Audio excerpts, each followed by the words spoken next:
Boa noite a todos. Estamos começando mais uma live de perguntas e respostas do Centro Espírita Fabiana de Cristo. Esta noite, mais uma vez, com a participação do Rogério Chaves. Vamos agradecer a Deus por mais esta oportunidade, pedir que Ele nos ilumine nesta noite e que o Rogério consiga trazer esclarecimentos importantes para todos aqueles que estão nos assistindo.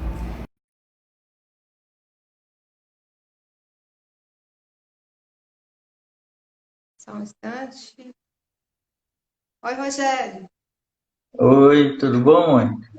Tudo jóia. E você? Bem, obrigado. Quer fazer a prece inicial, Rogério? Posso fazer. Vamos elevar o pensamento a Jesus, agradecer ao Mestre Jesus pela oportunidade bendita concedida a cada um de nós de estarmos aqui nesse mundo, aperfeiçoando no dia a dia o nosso ser. Agradecemos a proteção espiritual dos nossos amigos, que estão sempre do nosso lado, nos orientando, nos guiando no caminho do bem. Que esses amigos espirituais possam nos auxiliar nesse momento, durante esse nosso encontro, essa nossa reunião de esclarecimentos para todos aqueles que se predispuseram a deixar seus afazeres e estão aqui conectados nesse nosso encontro virtual. Obrigado, Jesus, que assim seja. Assim seja. Rogério, então, vamos começar com uma pergunta que chegou para a gente e que é uma pergunta muito comum, assim, mesmo entre as pessoas que já têm, assim, esclarecimento a respeito da doutrina, sobre a questão das mensagens dos parentes, de entes, pessoas queridas que já faleceram. A pergunta é a seguinte: gostaria de saber se é conveniente procurar receber mensagens de entes queridos que já se foram, se isso tem algum, se você vê algum inconveniente nisso, porque da mesma forma que recebemos o véu do esquecimento, também ficamos sem notícias desses entes queridos. Então, o que você teria a dizer para essas pessoas que não, sim, perderam, né? Principalmente nessa pandemia, muita gente partindo, muita gente conhecida e muita gente sofrendo, né? Porque apesar de entender que saber que a vida continua, a saudade é grande, forte, e as pessoas têm essa necessidade de saber como que estão, se estão bem, se já melhoraram, né? É, a questão é a seguinte, você está me ouvindo bem? Estou A ouvindo. questão é o seguinte, a doutrina espírita, como sendo o consolador prometido por Jesus, ela tem essa capacidade de nos trazer esclarecimentos importantíssimos, mas também consolar. De posse desses esclarecimentos, nós conseguimos conduzir a nossa vida melhor nesse mundo, um mundo de provas e expiações, onde todos que aqui estamos passam por adversidades, problemas. E são nesses instantes de dificuldades, de vicissitudes, que o esclarecimento que a doutrina espírita nos traz é que nos consola e nos fortalece para continuar seguindo. Vez que nós temos, assim, então, um entendimento mais real, mais claro, lógico, do sentido da vida. O porquê que nós estamos aqui e qual a finalidade da nossa existência. Muito bem. No livro O Céu e o Inferno, Kardec traz importantíssimos esclarecimentos a esse respeito. Naquela passagem onde na segunda parte que ele fala do passamento, que é o momento do desencarne. Kardec deixa claro o seguinte: todos nós, ao encarnarmos nesse mundo, nós assim encarnamos e passamos por um momento de esquecimento do passado. Lá no livro Nosso Lar de André Luiz, quando Lísias vai reencarnar, André Luiz traz um esclarecimento importante a esse respeito, o porquê do esquecimento do passado. E muita gente pensa assim, mas por que eu vou esquecer as minhas vidas passadas? Então isso tem um sentido, segundo a engenharia divina, importantíssimo no nosso progresso evolutivo. E no outro momento a gente pode aprofundar mais nesse aspecto, né? Mas a gente adquire assim o esquecimento do passado e passa por um período de perturbação para se adequar à nova existência, à nova situação em que nos encontramos, presos ao corpo físico.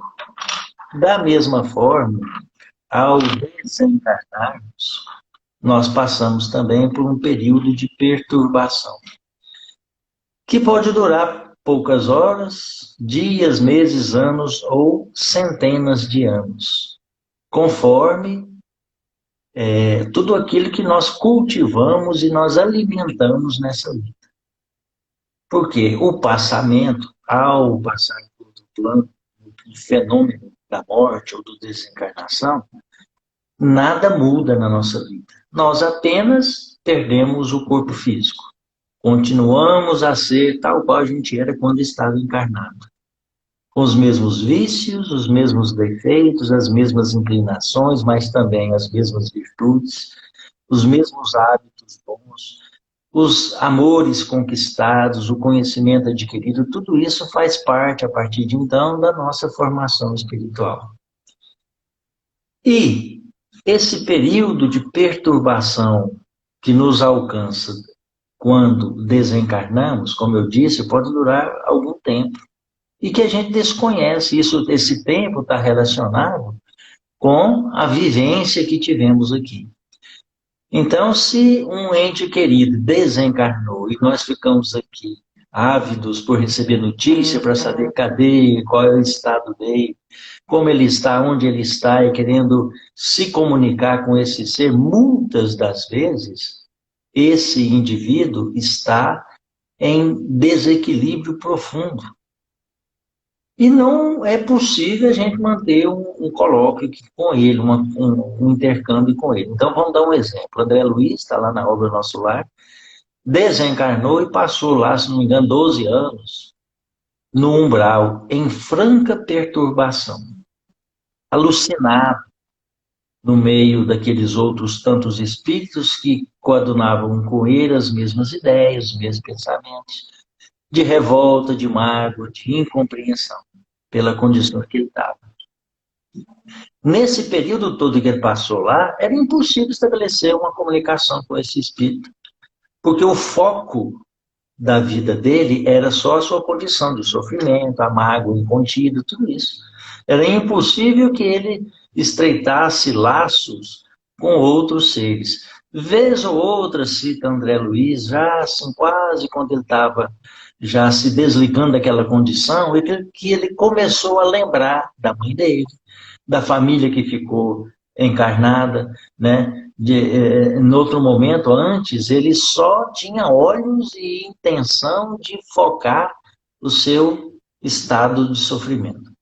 Pois bem, então, por que é que a gente, por que é que a gente não deve, assim, logo que o indivíduo desencarna, procurar entrar em contato com o indivíduo? Exatamente porque ele pode estar em condições que ele precisa da nossa vibração calorosa, o nosso afeto amoroso, as nossas preces, para que ele talvez se encontre em melhores condições. E aí, eventualmente, a comunicação pode se estabelecer. Então, como a gente não conhece o íntimo de cada um, e só Deus é que sabe, o ideal, o correto, é a gente lembrar dessas pessoas, principalmente durante o culto do Evangelho no Lar, onde os nossos corações estão mais maleáveis, mais sintonizados com esferas superiores, e nós dirigirmos as nossas melhores vibrações para essa pessoa desencarnada. Porque a prece nunca é demais em momento nenhum. Se ele está passando por dificuldade no mundo espiritual, isso vai acalentar a sua alma e fortalecê-la. Se ele está em condições melhores, a prece também vai ser muito bem recebida por ele. Então, o ideal que se faça por aqueles desencarnados é as preces e estar lembrando dos momentos bons, né, guardando a saudade sadia, sem revolta, sem mágoa, sem choro, aquele choro de desespero, né? É normal, o luto que se estabelece por alguém que partiu é perfeitamente normal, até para os espíritas. As pessoas têm mania de achar que o espírita, porque tem entendimento da vida espiritual, sabe que ninguém morre, que o indivíduo pode estar do nosso lado e a gente não vai sentir saudade. A gente não vai ficar com o coração dolorido, a gente não pode chorar, né? Isso é uma bobagem muito grande. O choro demonstra o afeto que a gente tinha para a pessoa, mas o choro saudável, né? Aquele choro que demonstra saudade e carinho e afeto por aquela pessoa. Então a gente não deve estar buscando locais ou situação querendo receber mensagem daqui ou acolá desse ou daquela pessoa. Mesmo porque Chico Xavier já esclarecia a esse respeito quando ele dizia assim: o telefone toca é de lá para cá, não é daqui para lá. Porque se o telefone tocar daqui para lá, a gente não sabe a condição que a pessoa está. Muitas das vezes ela não pode receber a ligação. Mas quando o telefone toca de lá para cá, a gente está aqui pronto a qualquer momento para receber a ligação. E muitas das vezes o telefone está tocando e a gente não está ouvindo o telefone tocar. Então, Respondendo. não é interessante nem mesmo assim, passado algum tempo, alguns anos, ainda assim é preferível que não vá naqueles alguns centros que se fazem as psicografias, é melhor que não Eu procure. penso, eu penso, Mônica, que o telefone toca é de lá para cá. Se for conveniente, se for útil, o telefone vai tocar. O indivíduo vai nos procurar e vai passar uma mensagem, seja através de psicografia, seja através de uma psicofonia ou alguma coisa assim, né? Quando há necessidade e para um fim útil. Às vezes, para acalentar o coração dolorido de uma mãe, de um familiar, alguma coisa assim. Com a permissão de Deus, isso vai acontecer. Mas nós devemos guardar a certeza e a confiança em Deus, que estabeleceu todas essas leis, né? E muitas das vezes o indivíduo está do nosso lado, abraçando todos os familiares, querendo se comunicar com a gente, e a gente está com os olhos e os ouvidos tapados. Não está permitindo a comunicação. Por quê? Porque nós estamos muito mais interessados com o móvel da nossa vida, todas as nossas energias e intenções estão dirigidas para as questões da vida material. Então, as questões da vida espiritual estão bloqueadas. Uhum. Né? A Ô, Rogério, espírito... eu tenho uma curiosidade, assim, que você falou, né, que André Luiz ficou um tempo, uns 12 anos no umbral. E, assim, esse período que, para os desencarnados, essa noção de tempo é semelhante à nossa? 12 anos lá seriam mesmos 12 anos para a gente? Não, a vida espiritual, ela não se mede tempo, né? A alma é imortal. Muitas vezes o tempo, um minuto no mundo espiritual é uma eternidade, enquanto que um minuto na vida material é 60 segundos. Então isso está muito relacionado com as questões de equilíbrio da pessoa, sabe? Por exemplo, eu te pergunto, o que é que demora mais? Se você colocar a mão em cima de uma chapa quente, a 100 graus Celsius, e ficar um minuto com a mão nessa chapa, ou se você ficar um minuto com a mão em cima de uma barra de gelo, o que demora mais a passar? Eu acho que o quente. O quente, não. Todos os dois é um minuto. Então É. o tempo é o mesmo. Um minuto na chapa quente, um minuto na barra de gelo, sempre é o mesmo tempo, um minuto. Acontece que na chapa quente a 100 graus, vai nos ferir, nos constranger, o sofrimento vai fazer com que aquele mesmo um minuto dure uma eternidade. Né? Então, a condição do espírito no mundo espiritual é que vai determinar o tempo lá, sabe? No mundo espiritual é uma necessidade de marcar tempo, a vida é imortal. Quem marca tempo são os encarnados, porque a nossa vida prática diária ela está relacionada com o tempo, dia e noite, com o movimento dos astros, que estabelece horário para as coisas, horário de alimentar, horário de trabalhar, horário de rezar, tudo isso. Né? Então, a gente tem uma vida organizada em função do tempo, a vida material. Embora os espíritos que convivem muito próximos à Terra e que estão familiarizados, envolvidos com as questões materiais, eles também se preocupem com tempo.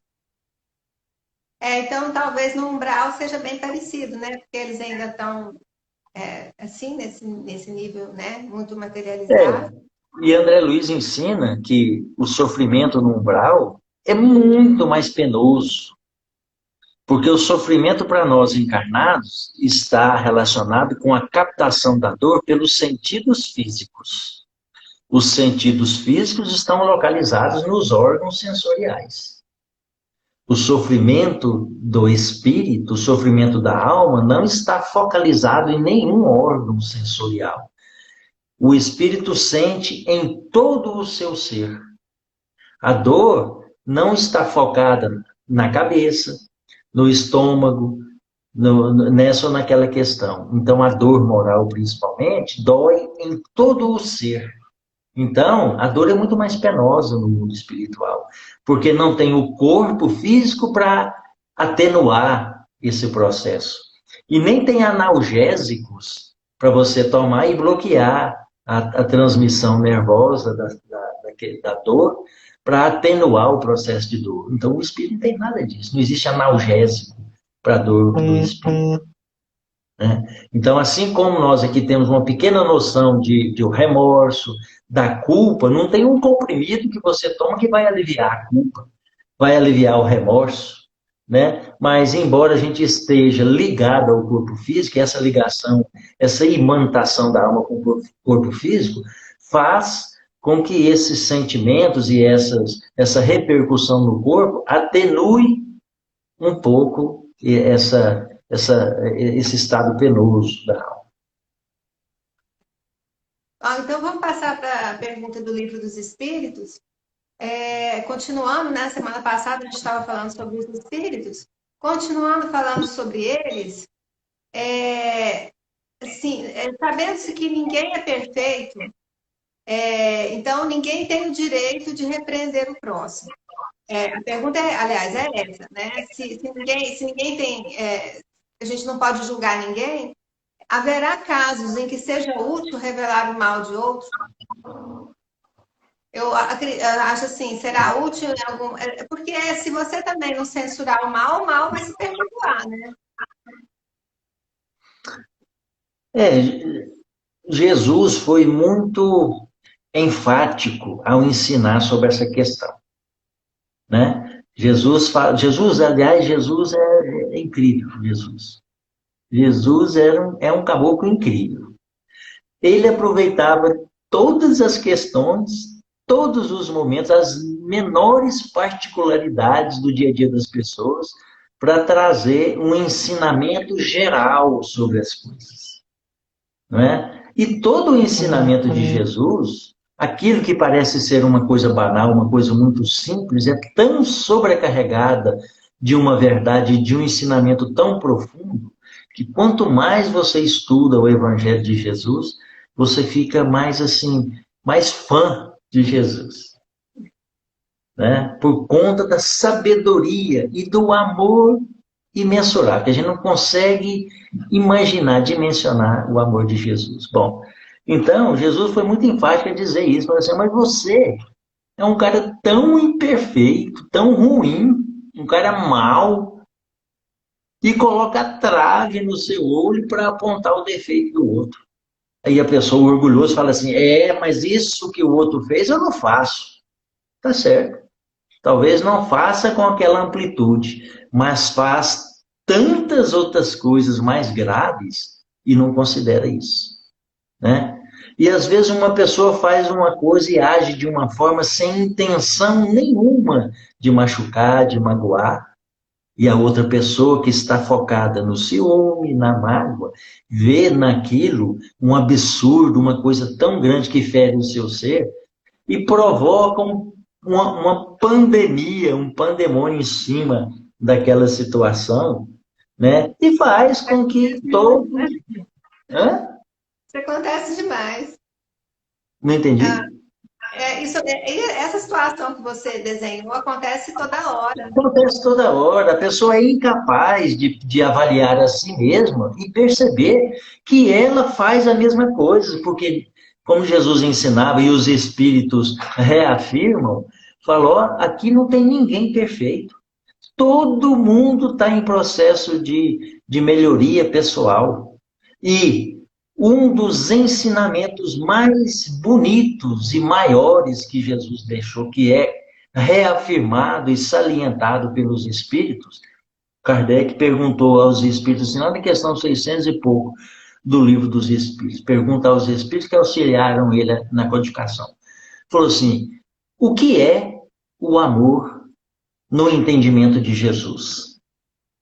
Em outras palavras, em outras traduções do livro dos Espíritos. O que é a caridade, segundo entendia Jesus? Os Espíritos respondem simplesmente: benevolência para com todos, indulgência para com as imperfeições alheias, perdão das ofensas. Essas três qualidades representam a caridade segundo o entendimento de Jesus.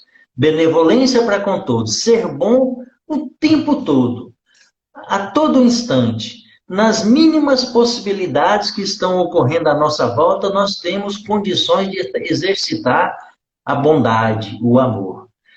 Meus filhos, quando eles eram pequenos, você não lembra, Mônica, você não frequentava o Centro Espírita Fabiano de Cristo nessa época. O Gustavo tinha 3, 4 anos de idade, e a gente levava ele para o centro. Colocava ele para dormir num colchãozinho lá, enquanto a gente estava fazendo, administrando os cursos, fazendo palestras. Na época tinha um estudozinho que a gente fazia, chamava Sala da Boa Palavra. E a pessoa fazia, como a psicoeducação que a gente faz hoje era a Sala da Boa Palavra. E frequentavam ali aquelas senhoras, a maioria, 99,9%, mulheres, lá da vila e dos setores dos arredores, e os homens, um ou outro aqui e acolá. E a gente fazia as palestras, os ensinamentos, conforme o Evangelho de Jesus. O Gustavo ficava lá. A gente ia para casa, isso no sábado, chegava em casa, tomava um banho e colocava ele para dormir. Aí eu sentava na cama dele, ao lado dele, colocava uma musiquinha sublime, sempre dormiram assim com música sublime, e lia o Evangelho, fazia a prece para dormir. E ele tinha prestado atenção na aula que eu tinha dado, né? Ele falou assim, perguntou assim para mim: pai, eu tinha 4 anos, pai, a gente tem que fazer o bem, né? Eu falei: em todos os instantes da nossa vida, a gente tem que fazer o bem. Aproveitar todas as oportunidades para ser bom. Esse é o sentido da nossa vida. E essa história, Mônica, vai se desenrolar demais e eu vou ficar aqui o tempo todo contando ela, mas o foco dela é esse, certo? A gente tem que aproveitar toda a oportunidade para ser bom. E assim meus filhos cresceram, graças a Deus, e estão ensinando as outras pessoas dessa forma. Imperfeitos, eles são como eu, como todos nós, lutando para se melhorarem todos os dias, mas com o entendimento espírita, né? Que elucida, que esclarece, que traz diretrizes novas, mostra caminhos melhores para que a gente possa seguir e sofrer menos. Mas na base de tudo isso está a vontade. Se nós não tivermos a vontade para colocar isso em prática, de que adianta toda a beleza da doutrina espírita? Há 2000 anos nós estamos ouvindo o ensinamento de Jesus que entra por um ouvido e sai para o outro, e a gente não muda, não transforma nada, e o mundo cai à nossa volta, e as coisas acontecem, e o sofrimento bate à porta. né? Então, benevolência para com todos, ser bom a todo instante.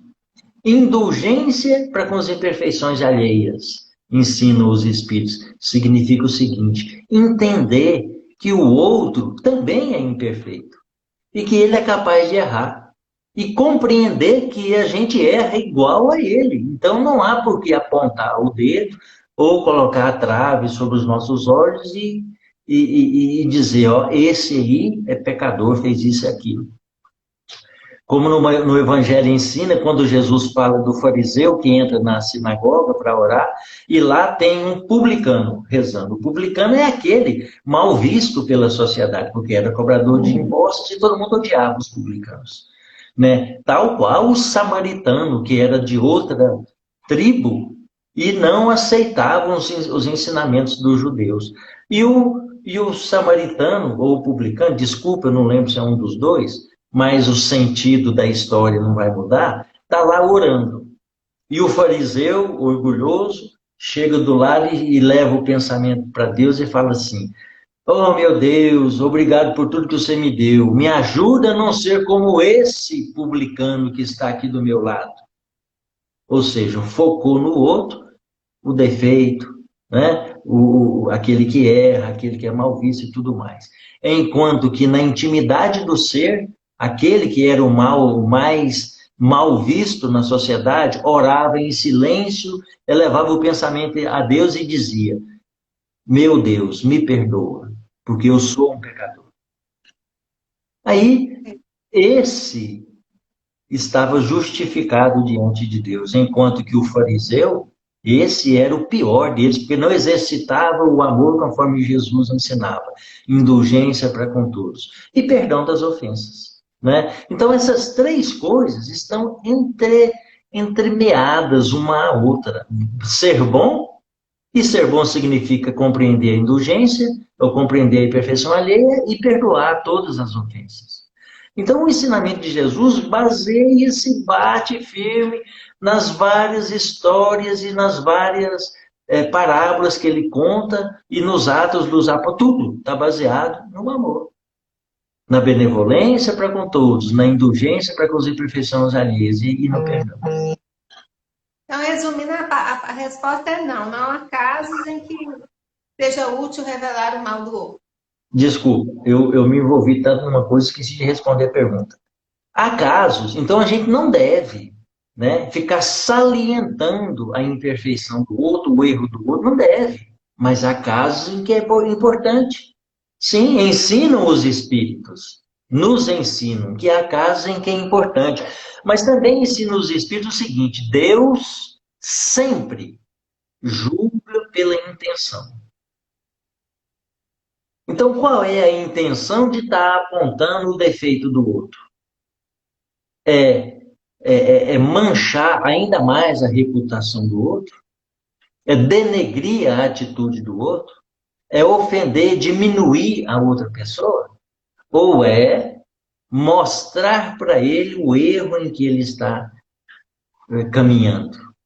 O caminho que ele está percorrendo? Se for essa a intenção, não há reprimendas, não. A gente pode estar, sim, mostrando para ele, mas tem jeito de mostrar. Como ensina Chico Xavier diz assim: a verdade sempre tem que ser dita, sempre. Mas ela tem que ser dita misturando uma gota de verdade em 1 litro de amor. É assim que ela tem que ser administrada. Entendi. Tá certo. Agora, todos os espíritos, eles necessariamente passam pela fieira do mal para alcançar o bem? Ou existem alguns espíritos que seguem o caminho do bem e outros seguem o caminho do mal? É interessante, né? Kardec era perspicaz demais para fazer as perguntas para os espíritos, né? Para compor toda essa gama de conhecimento espírita que está lá no Livro dos Espíritos.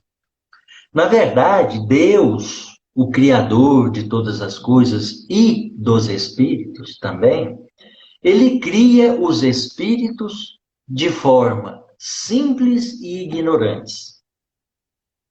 da forma mais simples que pelo processo que rege o universo inteiro, que é o processo da evolução, esses espíritos evoluam.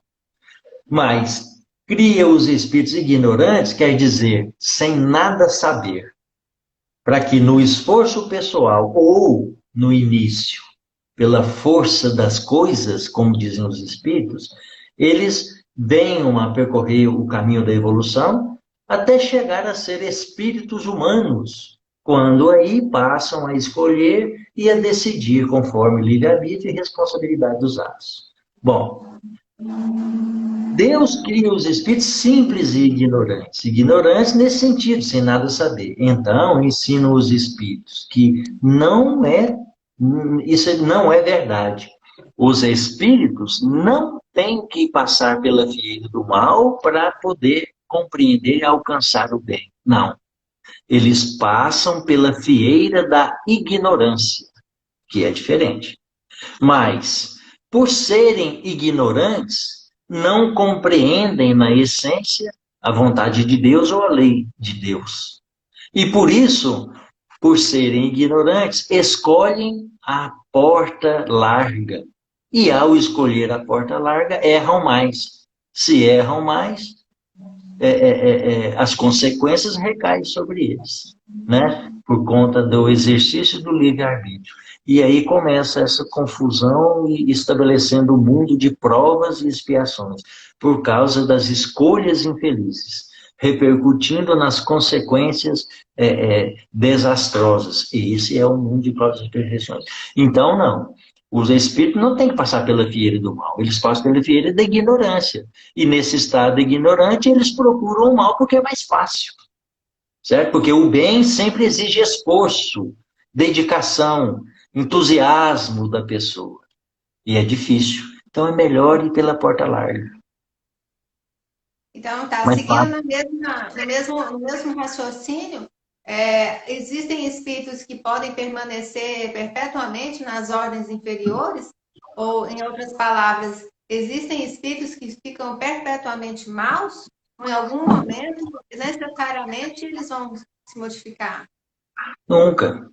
Isso é uma bobagem grande demais. E a igreja, desde a época da sua formação, é que criou esse tanto de coisa confusa, errada, né, que traz um entendimento errado. Como se Deus, por exemplo, tivesse criado um ser tão poderoso como ele, Lúcifer, para degladiar com Deus o tempo todo e formar o seu exército para combater o exército divino. Isso é uma bobagem, não é demais. Deus cria os espíritos. E o espírito por si só escolhe seguir esse ou aquele caminho. O caminho do acerto, o caminho do erro. Mas todos somos criados perfectíveis.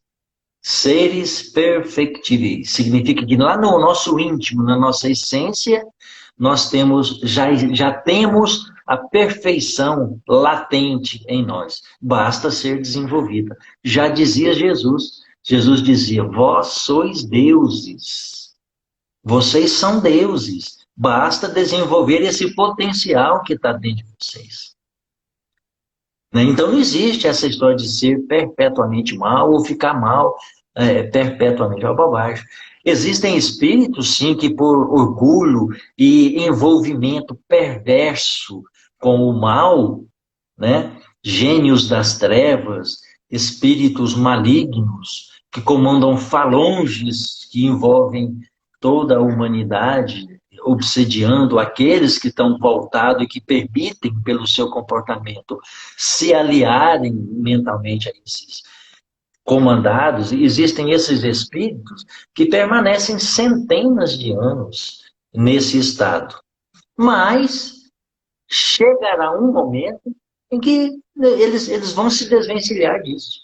Pode durar centenas de anos, milhares de anos, mas um dia eles vão se libertar, porque ninguém fica perpetuamente nessa condição. Os espíritos, eles podem se degenerar, assim, perder em algum momento atributos que já conquistaram? Um espírito que já é bom, andar para trás e começa a errar novamente, ficar ruim? Não, isso é igual inteligência. Se você é inteligente, você é inteligente. Como que você perde inteligência? Não tem jeito, ela só desenvolve, ela só aumenta. Você pode perder o elemento sensorial que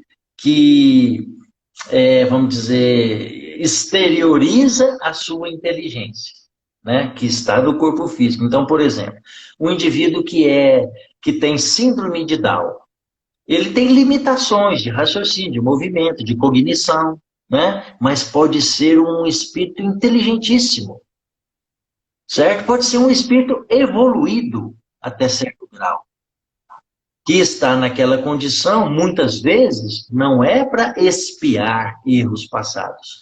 Porque se ele já alcançou uma certa evolução, ele já passou dessa fase de expiação. Ele está na fase de provar, que o espírito está sempre provando para estar sempre evoluindo. Expiar significa corrigir o erro, né? Provar, provação, significa fazer um teste para subir um degrau a mais na sua escala de amor. Bom, um indivíduo, um espírito que está habitando um corpo que foi geneticamente modificado lá pelas leis naturais, né? Lá no cromossomo, lá no par 21 tem 3 cromossomos. Chama trissomia do 21. Nós temos 46 cromossomos. Lá no cromossomo número 21 tem 3 perninhas, não tem 2, não tem 2 pares. Então, a trissomia do 21 gera a síndrome de Down. Então, o indivíduo tem limitações de cognição, de raciocínio, mas pode ser um espírito muito inteligente e, às vezes, até com uma certa perfeição. Ele só não consegue exteriorizar para o mundo físico e essa inteligência, a perfeição dele. Entende? Mas a conquista do indivíduo, isso é conquista, é patrimônio dele, ele não perde nunca. Em estado de espírito, quando ele está liberto do corpo, ele é pleno. Né? Ele é pleno, as suas. Quando ele dorme, por exemplo? Quando ele dorme. Existe um livrinho que eu li, eu era menino. Eu li um livro espírita que chama-se Do Outro Lado. É um livro fininho. Esse livro conta a história de um indivíduo que era cego. Ele era cego, então, ou seja, os olhos não eram capazes de demonstrar para ele, para o seu entendimento, a realidade da exterior. Né? Os olhos, a alma não é cega. Aquele elemento sensorial, os olhos é que não permitiam ele enxergar o mundo físico. Bom, acontece que ele andava dentro da casa dele com uma perfeição absoluta. Inclusive, quando a mãe dele ia limpar a casa e mudava os móveis de lugar, ele andava assim, dando volta em volta, e as pessoas ficavam assim, mas como que ele consegue, né? A mãe mudava de lugar o sofá, a cadeira, a mesa, e ele andava assim como se estivesse enxergando. Porque à noite ele desdobrava. Ele saía do corpo, ia lá no quarto da mãe, via a mãe e o pai dormindo. Conhecia perfeitamente o aspecto físico da face do pai e da mãe. E conhecia todo o ambiente da casa dele. As dimensões do quarto, da sala, onde que estavam os móveis todos. Então, aquilo ali, ele estava no dia a dia dele, ficava a noite inteira andando dentro da casa dele. Quando ele voltava para o corpo no dia seguinte, ele sabia exatamente onde estavam os móveis. Né? Então, a alma liberta do corpo, ela é plena. Tem certas limitações, porque está presa ao corpo ainda pelo cordão fluídico, que traz certas limitações. Mas o ser desencarnado, a alma possui potencialidades inimagináveis. E todas as nossas conquistas no campo moral e no campo intelectivo é patrimônio do ser. Então, se o indivíduo é paciente, ele é paciente. Em momento nenhum ele vai ser impaciente. Se em determinada circunstância ele está demonstrando impaciência, é porque ele ainda não é paciente. Está em vias de ser, trabalhando para ser paciente, já conquistando paciência, mas ainda não conquistou ela, porque uma coisa ou outra pode tirar ele do sério e ele dá um ataque de impaciência, de intolerância, porque ele ainda não conquistou essa virtude ainda. Mas uma vez caminhando para conquistar certos valores, não perde nunca, né? Faz parte do patrimônio espiritual do ser. Uma pessoa espírita que deixa de ser espírita é porque ela também não era espírita. Nunca. Ela entrou no espiritismo e o espiritismo não entrou nela. Interessante. É Porque porque uma vez eu vi plotado no vidro traseiro de um carro uma frase que eu achei maravilhosa. Escrita assim: doutrina espírita. Ou você a ama ou você não a conhece. que legal. Porque o entendimento espírita traz tantos esclarecimentos, traz uma lógica, né? Uma cognição real, uma coerência a respeito de Deus e dos ensinamentos de Jesus, que é uma coisa fabulosa, sem mistificações, sem dogmas que tanto maculam e traz um falso entendimento das leis divinas. Tem nada disso a doutrina espírita, e nem por isso a gente está diminuindo a pessoa maravilhosa, iluminada de Jesus ou de Deus, né? Quando a gente fala assim, milagre não existe, isso é uma bobagem. Tem gente que fala, que isso? Está falando desse jeito de Jesus, que é milagroso? Não, milagre não existe. Mas não é por isso que eu vou diminuir Jesus. Ele faz uma coisa muito mais maravilhosa e muito mais especial do que milagre. Porque milagre não se explica. E Jesus tem um potencial, né, que a gente também não entende muito bem, mas tem uma superficial ideia que engrandece ainda muito mais essa alma, sabe? E isso a doutrina espírita proporciona, né? O indivíduo fala, eu fui espírita porque não foi espírita, né? Não entendeu o sentido filosófico da doutrina espírita. Porque a doutrina espírita é filosofia, significa que pelos postulados espíritas, ela ensina a pessoa a caminhar corretamente na vida. Isso aqui é filosofia espírita. E não amedronta a pessoa, né? Não põe ela, Deus é aquele carrasco, o Senhor dos Exércitos que vai punir, destruir uma tribo inteira. Isso é bobagem. Bobagem. Eu tenho até raiva de ficar escutando essas coisas, amor. Rogério, explica pra gente essa frase. Tem uma frase que todo mundo fala, muito conhecida, mas tem muita gente que não entende. É aquela dai a César o que é de César. Dai a César o que é de César. Foi Jesus quem disse isso. Você quer que faz explicar a frase? O Renato recebeu uma mensagem para ele estudar essa frase. Aí ele pensou, mas eu achei que eu entendia, mas se é para mim estudar, porque deve ser mais profundo do que parece. Pois é, a gente precisava de três lives dessa aqui para dar a introdução do sentido dessa frase. Como eu disse, Jesus aproveitava aqueles momentos mais simples e cotidianos para trazer um ensinamento grandioso e geral para a humanidade inteira. Porque ele tinha noção plena de que o que ele dissesse lá para aquela pessoinha lá ia repercutir para a eternidade, para a humanidade. Quando nós estivermos capazes de abandonar o planeta Terra e passar para um mundo melhor, nós vamos estar levando e vamos estar continuando a estudar esses mesmos conceitos que Jesus ensinou ao povo, a nós mesmos, quando ele encarnou aqui entre nós, né?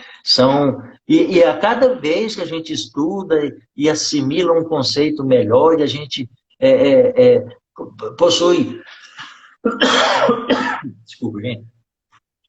Que a gente entende um pouquinho melhor a respeito das leis da vida, e que a doutrina espírita e mais a ciência nos ensina, a gente pega o Evangelho e percebe o tanto que Jesus e Kardec foi profundo, né? Então, quando você diz, dai a César o que é de César, essa passagem, um jovem, parece, um fariseu, se aproximou de Jesus e era senso comum, na época de Jesus, todos ficarem nervosos e com raiva de ter que pagar os impostos. Porque pagavam os impostos caros para um imperador que era estrangeiro. Isso é que era pior. O dinheiro voltava-se para um indivíduo estrangeiro, que não era do povo dele, o povo do judeu. Então, isso é que era a coisa pior. Bom, esse fariseu, o fariseu é aquele voltado para a religião, para a lei, né? A lei antiga, que Jesus mudou na sua profundidade. E ele, que era conhecedor da lei, sempre estavam cutucando a Jesus e querendo colocar Jesus em maus lençóis ou desmascarar Jesus. Porque Jesus vinha e dava sempre uma bofetada na cara deles, mostrando que eles eram santos do pau oco. E aí, um fariseu aproximou-se de Jesus e fala assim: Mestre, eu sei que você é um homem divino, que o que você fala é verdade mesmo e ninguém pode contestar, porque os seus atos e a sua. Puxou o saco de Jesus no começo. Jesus, que era esperto, ficou só escutando, falando: sei como que é. Porque Jesus olhava para as pessoas, não é como nós, que olhamos e vemos o corpo físico. Porque a pessoa pode ser. Tem um filme. Você gosta de filme, mano? Eu gosto demais. Eu Nossa. gosto mais também. Tem um filme que chama O Amor é Cego. É com um gordinho americano, que eu esqueço o nome dele, faz comédia. Ele fez um filme também chamado Escola do Rock. Dois filmes excelentes. O Amor é Cego e A Escola do Rock. E aí, ele gostava demais de paquerar, gostava demais das mulheres, ficava dando em cima de tudo quanto é mulher, mas ele escolhia só as bonitinhas. E aí ele tinha um cara na cidade que hipnotizava as pessoas, e numa hora lá ele encontrou esse cara, eu não vou me aprofundar muito, ele encontrou lá, o cara hipnotizou ele, sabe? Falou assim que ele ia olhar para as mulheres e ver a beleza real das mulheres. Então, quando ele olhava para as mulheres, aquelas mulheres mais baranga, ele apaixonava, porque ele via como se tivesse visto a alma da pessoa, sabe? E aquelas mais bonitinhas eram umas mulheres bem demais da conta. E os amigos dele que acompanhavam, andavam com ele na balada, falavam, você tá doido, cara? E o filme é uma comédia, mas é engraçado demais. Depois vocês dão uma olhada. Chama O Amor é Cego. Então, Então, tá falando Jesus, que é Jack, o amor é Black? cego. Jack Black, o Hã? ator. O Como que ator chama? desse filme. Jack Black, o dono disso. Ah, ele mesmo. É verdade, é. Ele trabalha no Jumanji também, né? É, É. então, ele é legal, ele é bom. Bom, então, Jesus era desse jeito. Jesus olha e pouco importa o corpo físico. Jesus via a alma da pessoa. Jesus via o conteúdo espiritual, as conquistas da pessoa e as intenções da pessoa. Então, quando esse fariseu chegou para Jesus e falou assim: Mestre, o senhor que é bom demais, é o cara, você é o cara mesmo, puxando o saco de Jesus. Eu sei que o que você falou acabou, né? Está por cima de todas as coisas. Fala aí para nós. É justo pagar um imposto para o imperador? Aí Jesus já sacou a intenção do fariseu. Porque se Jesus for a favor do povo, de não pagar imposto, ele ia entrar em choque com os políticos, Herodes e todo o povo. Se ele fosse a favor dos políticos, Herodes e os políticos, ele ia contra o povo, né? E Jesus, esperto, calou mais uma vez o fariseu e deixou a multidão boquiaberta. Falou assim: presta uma moeda aí, dá um dinheiro. E deram uma moeda. Ele olhou para a moeda e falou: quem é esse caboclo que está na moeda aqui? E o rapaz respondeu: é o César. Ele falou: pois é. Então dá a César o que é de César, mas dá a Deus o que é de Deus. E o povo ficou boca aberta, porque ele não foi nem a favor desse, nem a favor daquele. Muito pelo contrário. Deixou uma lição preciosíssima. Qual é? Dessa frase, a gente pode tirar um monte de facetas de ensinamento de Jesus. A principal delas, que eu vejo: fazer aos outros o que você gostaria que fizessem com você. É justo pagar um imposto? Uai, o imposto que você paga para o César, ele vai pegar esse recurso e vai devolver em saneamento, em asfalto, em benefícios para a comunidade. É claro que ele vai usar para o bem-estar dele também, mas é a obrigação do contribuinte é pagar um imposto. Não é? Se você estivesse na posição dele, você não ia querer recursos para devolver isso em benefícios para a humanidade, já que ele é o legislador? Então, fazer ao outro o que você gostaria que fosse feito para você mesmo. Mas, da mesma forma, essa ideia nos traz o seguinte entendimento: existem coisas que estão relacionadas com a vida prática diária, os afazeres, as obrigações diárias. Por exemplo, nós temos que pagar os impostos, porque isso serão revertidos em benefício para nós mesmos, não é? Nós temos que contribuir com certo. Eu lá no meu consultório, hoje foi dia de eu pagar os impostos do meu consultório. Um tanto assim de imposto, gente, ó. Dá 3 palmos de imposto. Mas é da lei. O sentido, às vezes a gente fica nervoso, meio com raiva dessa situação, mas o sentido é, embora possa ter ali alguma intenção obscura por aquele que criou a lei, mas o sentido é bom, porque protege as pessoas. Por exemplo, hoje surgiu um imposto novo para eu pagar no consultório, mais um imposto, que é um tal de, esqueci até o nome, nem gravei ainda o nome. Vou ter que correr atrás do papelado para pagar mais um imposto. Então, ou seja, tem um sentido, né, esses impostos, porque vai reverter em benefício e tal. Mas nós temos que ter a nossa vida prática diária voltada e rendendo as obrigações que nós assumimos naquela sociedade que nós estabelecemos. Isso é de praxe, tá? Tá? Ponto, ponto, ponto e ponto. Não tem que reclamar, lamentar. Você quer viver aqui? Aqui tem que viver assim, paga esse imposto, vive assim, para você vai retornar isso e aquilo. É a vida prática da sociedade. Mas também existem algumas coisas que voltados para a espiritualidade. Dai a César o que é de César significa cuidar do corpo e do espírito. Volver ao corpo e as lides materiais todo o recurso e tudo aquilo que necessita para a gente estar vivendo bem, plenamente, materialmente, na vida em sociedade.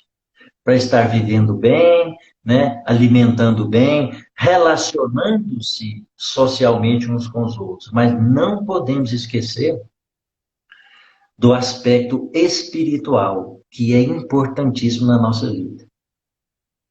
Porque já dizia Sócrates, precursor de Jesus, do cristianismo, 500 anos antes de Jesus, Sócrates dizia assim, espera aí, não é a alma que vai sobreviver à morte do indivíduo?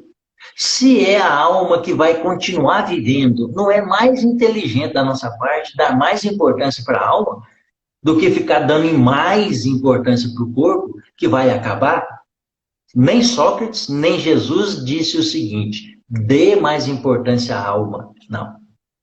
Dai a César o que é de César e a Deus o que é de Deus. Na mesma medida, dai ao corpo e os afazeres materiais a importância devida e dai à vida espiritual, a Deus, a importância devida. De forma que você pode amealhar na sua vida as duas situações, sabe? Por exemplo, uma vez uma paciente minha falou assim, doutor, o senhor é espírita, né? Eu falei, sou. Ela falou assim, mas eu vi o senhor num barzinho uma vez, estava assistindo o jogo da seleção. Eu falei assim, pois é, espírita não pode ir num barzinho com os amigos. E ela, uai, mas espírita vai? Eu falei, vai, espírita vive, sabe? Espírita vive. Espírita vai no barzinho, espírita vai em festa, dança, né? Eu já fiz até aula de dança um forró agarradinho, sabe? Então, a gente é ser humano, né? Agora, a gente tem que ter responsabilidade pelos atos, certo? A gente vai andar na vida sempre agindo conforme os nossos interesses, as nossas intenções mais elevadas, pautando as nossas escolhas em tudo que a gente aprende dos ensinamentos de Jesus, porque Jesus era um cara tão bom e tão preocupado conosco, que deixou para a gente só lições legais. E falou assim, ó, faz isso que você vai se dar bem na vida. Faz aquilo outro que você vai se dar mal. Não é assim que ele fazia com todo mundo quando ele chegava numa situação ou outra, que a pessoa estava lá em maus lençóis, doente, acamado, ou pronto para ser apedrejado, ele chegava e falava assim, pera. Depois que convencia as pessoas de não fazer coisa errada, de não comprometer a própria vida apedrejando a mulher, Ele ainda chegava para a mulher e falou assim, ó, vai e não peques mais não. Vai e não faz mais isso não. Tá vendo o que, que ia te acontecer? Por quê? Porque por conta das consequências dos seus atos.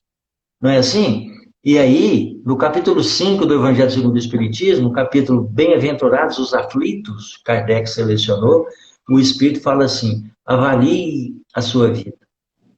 Veja se, na maioria das vezes, aquilo que te acontece no dia a dia não é só consequência das suas escolhas, daquilo que você fez antes. E aquilo que você fez antes surgem consequências que estão escurecendo, denegrindo ou iluminando os seus caminhos. Veja só, né? E a vida não é assim, mano. Tudo que a gente tem, o orgulhoso, aquele que não admite, ele põe a culpa no outro. Ele já olha para os lados e procurando em quem que ele vai pôr a culpa. Pelo que está acontecendo com ele mesmo. Não é? Quase todo mundo é assim, né? É.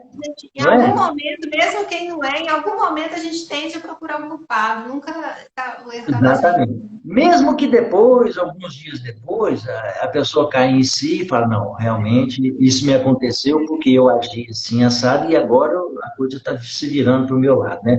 Mas no ímpeto, na reação, a pessoa já logo olha para o lado e fala, não, é assim, assim, assado, né? Como se um erro justificasse outro, né? Exatamente. Ou como se os fins justificassem os meios, né?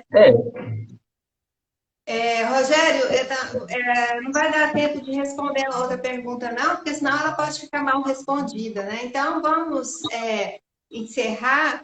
E o pessoal que chegou depois, a live está ficando gravada, né? Todas ficam gravadas. Essa em especial é muito boa, tem coisas muito interessantes.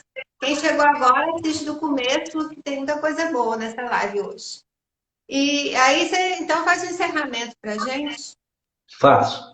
Lembrando que hoje, quinta-feira, toda quinta-feira, nós temos perguntas e respostas, né, Mônica? Com algumas pessoas que frequentam o Centro Espírita Fabiano de Cristo, né? E todos nós temos um grupo de estudo e a gente estuda o Evangelho de Jesus para nos aperfeiçoarmos. Porque nós somos igual a qualquer pessoa. Só que nós interessamos em estudar para nos alimentarmos de esclarecimentos e conhecimentos, para que num momento ou no outro, a gente tendo condição, tendo força, a gente use esses esclarecimentos para viver melhor, para errar menos. Quinta-feira, perguntas e respostas. Mandem para cá as perguntas. Qualquer coisa que quiser saber sobre a vida, a doutrina espírita tem a resposta. Lógica, clara, né? Dessa forma. Aos sábados, nós temos a reunião pública, a palestra, às 14 horas. Boa demais. Só pessoa com conhecimento profundo, que traz esclarecimentos e consolo importantes para a nossa vida, principalmente nós que passamos por certas situações, diversos problemas, né? Enfermidade na família, dificuldade financeira, perda de ente querido, relacionamento conjugal conflituoso, tudo. A doutrina espírita traz esclarecimentos. Quinta-feira, perguntas e respostas. Sábado, 14 horas, reunião pública, palestra. Terça-feira, 8 horas, 20 horas, outra reunião, palestra. Quarta-feira, 7 horas, né, Mônica? 7, aula de psicoeducação. A aula de psicoeducação para quem está em tratamento e para quem quiser entrar na live, palestrinha também a respeito de Deus, de Jesus, das leis divinas, dos problemas, como se comportar na vida diante dos problemas, tudo isso. A doutrina espírita tem um remédio para tudo, basta a gente querer tomar o remédio. Os melhores remédios são aqueles mais amargos, né? Mas a gente tem que tomar. 30 segundos, Rogério, 30 segundos. Então vai lá, a prece mais rápida. Obrigado, Jesus, por esses momentos que passamos aqui, pela oportunidade de estar dialogando, conversando com todos. Agradecemos, Mestre, pela assistência espiritual e por nos envolvermos a todos e envolver o nosso lar, o lar de cada um que está aqui ligado e conectado. Muito obrigado, meu Deus, obrigado também, Jesus. Um abraço a todos, fiquem com Deus. Obrigado, Fiquem mãe. com Deus, gente. Tchau, obrigada, Rogério. Tchau. Tchau.